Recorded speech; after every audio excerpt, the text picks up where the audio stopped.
જય માતાજી મિત્રો, આજે આવી ગયા છે નવા વ્લોગમાં. આ છે આપણા કિશનભાઈ અને અમે આવી ગયા હતા કિરણભાઈને લેવા માટે. અને કિરણભાઈ અમારે 9 વાગ્યાના તૈયાર થયેલા છે અને હવે વાગ્યાથી 12 અને હવે મોજા પહેરેલા છે ને હવે તૈયાર થઈ રીતે આપણે નીકળવાનું છે ડીસા જવા માટે. અને આપણે કિશનભાઈ કી જો હવળો 4 વખત દુગરાહન છું હું પછી ફોન કર્યો તે 2 કલાકે આવ્યો દુગરાહનથી. તો હવે અમારે કરવાનું છે, હવે મોડું થઈ ગયું છે ને હવે એટલે પછી તમને આગળ જઈને મળું. વ્લોગમાં બન્યા રહેજો. માતાજી હવે આપણે ઇકોમાં બેસી ગયા છીએ ને આપણે જવાનું છે કન્વર્ટજીને મળવા માટે. એટલે હવે આપણે ઇકોમાં બેસી ગયા છીએ. આ છે આપણે કિશનભાઈ અને આ છે કિરણભાઈ. જય માતાજી. હવે આપણે ડીસા જઈને જ મળીએ. જય માતાજી. ભાઈ રાખજો.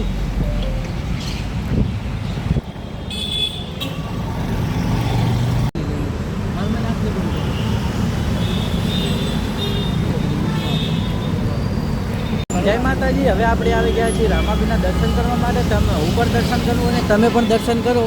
આ મંદિર તમે કન્ટિન્યુઅસ વિડીયોમાં જોયું જ હશે અને તમને દર્શન કરાવું. આપણે છે આ કિરણભાઈ છે અને આ કિશનભાઈ છે.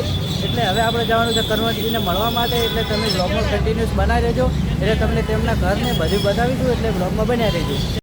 હવે આપણે ગિફ્ટ આર્ટિકલ લેવા માટે આવી ગયા છીએ. આપણે આ ભાઈની દુકાને આવી ગયા. તમારી દુકાનની એડ્રેસ આપજો જરા. શ્રી રામ બાબા મંદિરના સામે, રામદેવ મંદિરની સામે આવેલી છે આ દુકાન. તમારે પણ જોતી હોય તો મસ્ત ગિફ્ટ આર્ટિકલ મળી જશે ને. આપણે 3 ભાઈઓ આવી ગયા છીએ ગિફ્ટ લેવા માટે. એટલે બ્લોગમાં બન્યા રહેજો. આપણા આ જુઓ દુકાનમાં તમારે જે પણ જોતું છે તે મળી રહેશે. અહીંયા આપણે ભાઈની જ દુકાન છે. આવો તો એકવાર જરૂરથી મુલાકાત લેજો. જય માતાજી. હવે આપણે ગિફ્ટ લઈ લીધું છે અને આ છે કિશનભાઈના આપણે શ્રીરામ ગિફ્ટ આર્ટિકલ્સમાંથી લીધું છે. અને આ રામદેવ મંદિરની બાજુમાં આવેલું છે. એટલે તમે આવો તો મુલાકાત લેજો. ને હવે આપણે જવાનું છે કન્વર્ટજીને મળવા માટે. અને આપણે તેમનું ઘર તો જોયું નથી પણ આપણે કંઈક કરીશું અને જઈશું. એટલે વ્લોગમાં કન્ટિન્યુઅસ બના રહેજો. હવે આપણે સ્પેશિયલ રિક્ષા કરીને બેસી ગયા છીએ અને હવે આપણે જવાનું છે કન્વર્ટજીને મળવા માટે. આપણે ભાઈ મિત્રની રિક્ષા કરી દીધી છે અને હવે જવાનું છે આપણે તેમના ઘરે. હવે તેમના ઘરે જઈને જ મળીએ. આપણે હવે પહોંચવા જ આવ્યા છીએ અને આપણે કિશનભાઈ છે ને કિરણભાઈ અને વ્લોગ ચાલુ કરી નાખ્યો છે. એટલે આ પણ વ્લોગર જ છે પણ એમના પાસે પછી વ્લોગ બનાવશે. કારણ કે બધા એક જેવો વ્લોગ બનાવતા સારું લાગે. એટલે વચ્ચે છે એટલે નહીં સારું લાગે. એટલે હવે તેમને પહોંચવા જ આવ્યા છીએ. આ છે તેમને ફુલાવર વાવેલું છે.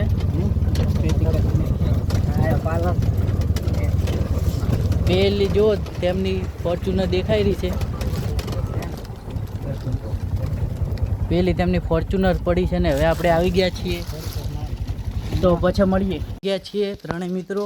આ તેમની ફોર્ચ્યુનર છે, જોઈ લો. અને મંદિરનું કામકાજ ચાલુ છે.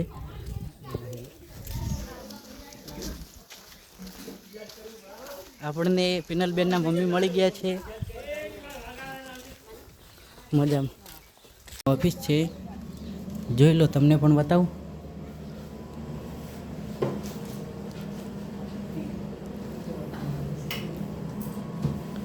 આપણે કિરણભાઈ કિશનભાઈ બેસી ગયા છીએ અને હવે આપણે પણ બેસીએ છીએ.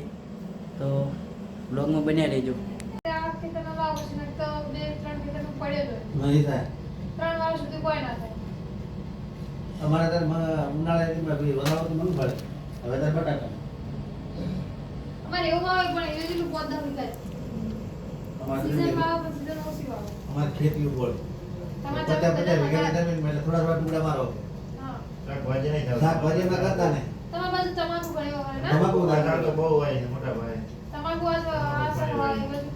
પેલા મારે એંડા બહુ હતા.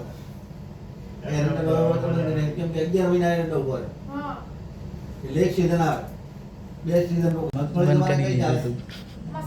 તો કટકાઈ નાઈ જાય, ટેન્શન ના લે. અમાર 24 નંબર હતો. લાબુ એટલે 24 નંબર ભાવ મારા હતો. બે રન ઉતારી હતો. 20 નંબરે વાવે ના 20 નંબર ભાવ નહીં મળતા. અમારા સિંગટેલમાં બધા 20 નંબરથી મગફળી જ જોવા. 20 નંબરમાં શું કે વેચવા ભાવ ના પડે. હા એમાં સમય એમાં પણ એમાં તેની માત્રા વધારે હોય એટલે પછી રાખવું પડે. ખૂબ લાંબો આવે બસ. ખાવા મેથી અમારા 37 આવે. હા અમે નાસિક બે તમારે બટાકો તો બધો આવે. જે શોર્ટ ટાઈમ ઉપર તે આવી નહોતી બિયારણમાં આવી અમારે અહીંયા ખાતી બહુ ચાલે ખાતી ખાતી પછી પુખરા અમારા પુખરા જે લોકલ જ વાયેલું છે જે કાજુ કાઢીને જ માસ્ટર હતું પગાર વરણ પિનલબેને જે સમજાવ્યું તે તમે સમજી જજો અને તમે પિનલબેને કીધું તેમ જ ખેતી કરજો એટલે તમને પણ સફળતા મળશે ખેતીમાં.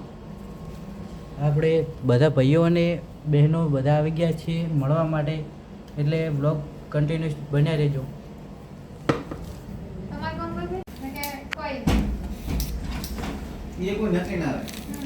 જય માતાજી મિત્રો, હવે આપણે જવાનું છે ઘરે એટલે હવે આપણે પિનલબેનના ઘરની મુલાકાત લઈ લીધી છે ને હવે આપણે ઘરે જવાનું છે. કન્વર્ટજી તો નહોતા પણ પિનલબેન આપણને મળી ગયા હતા અને આપણે હવે જવાનું છે ઘરે. તો કાલે મળીએ એક નવા બ્લોગમાં. જય માતાજી.